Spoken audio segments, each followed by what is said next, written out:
సుకుమార్ గారు అండ్ దేవి గారి combination super combination. అంతకు ముందు వచ్చినవన్నీ musical hits movies. And this time you Devi Sukumar garu, so this combination is again a wonderful combination. So Devi గారి music, especially ఆయన ఇచ్చేటువంటి రీ రికార్డింగ్స్, వాటి గురించి చెప్పండి. దేవి గారి మ్యూజిక్ అంటే I have to talk about Devi garu commitment for this film అండి.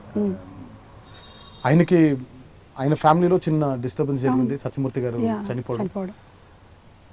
నాకు తెలిసి ప్రపంచంలో ఇంకా ఎవరు కూడా దేవి రియాక్ట్ అయినట్టుగా ఇంకెవరు రియాక్ట్ అవ్వలేరు. అది హైలీ ఇంపాసిబుల్. అంటే అంత క్లోజ్గా ఆయన ఉండేవాళ్ళు వాళ్ళ నాన్నగారితో. షాటర్ అయిపోయాడు ఆయన. అతను హీ వాజ్ షాటర్డ్. ఎందుకంటే నేను మెసేజ్ పెట్టినప్పుడు ఆయన ఫోన్ చేస్తున్నప్పుడే వణికేస్తున్నాడు అతను. ఇంకా తను ఫ్లైట్లో ఉన్నాడు అనుకుంటాను. నేను మళ్ళీ చేస్తాను మీకని పెట్టేశాడు ఫోన్. అయినా నేను తర్వాత ఫోన్ చేస్తే ఎత్తలేదు. సరే ఇంకా నాకు అర్థమైపోయింది మనం కూడా ఇప్పుడు that's not the time to call me, ఎందుకంటే స్పెయిన్లో ఉన్నానండి.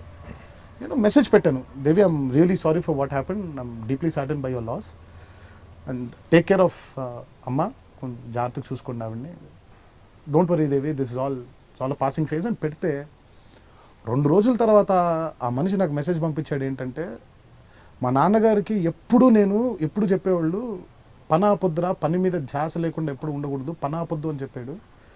మా నాన్నగారు రిచువల్స్ అన్నీ నిన్న కంప్లీట్ చేశాను, ఈరోజు రఘు దీక్షిత్తో పాట పాడించేశాను మన ఫస్ట్ సాంగ్ అని చెప్పి నాకు మెసేజ్ పెట్టాడు. మీకు ఏమనాలి ఆ మనిషి చెప్పండి. ఇంకా అంటే ఇంకా అలాంటి ఇంకంత వర్క్ పిచ్చోడు ఉంటారా? అందుకే అంటే అదే అంటారు కదండి, ఊరికనే మహానుభావులు ఎవరు అని. ఆ కష్టం అవ్వచ్చు, ఆ కన్విక్షన్ అవ్వచ్చు, సినిమా పట్ల రెస్పెక్ట్ అవ్వచ్చు ఆయనకి. అండ్ ట్రైలర్లో ఆ నాన్నకు ప్రేమతో అని వస్తుంది, అది నిజంగా వాళ్ళ నాన్నగారిని ఊహించుకొని తను రాసుకున్న లైన్ అది.